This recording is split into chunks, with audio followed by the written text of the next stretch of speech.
ভাই, আমরা নামাজ পড়ি না, আল্লাহর কথা ভুলে যাই। ভেবে দেখেছো যদি আজই মৃত্যু চলে আসে?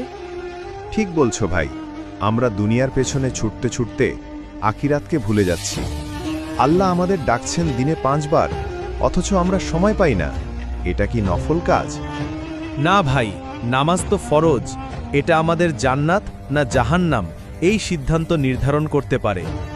এখনই তাওবা করি ভাই, আল্লাহ তো গাফুরুর রাহিম, সব গুনাহ মাফ করে দিতে পারেন ইনশাল্লাহ। ভাই, আজ থেকে নামাজ মিস করব না।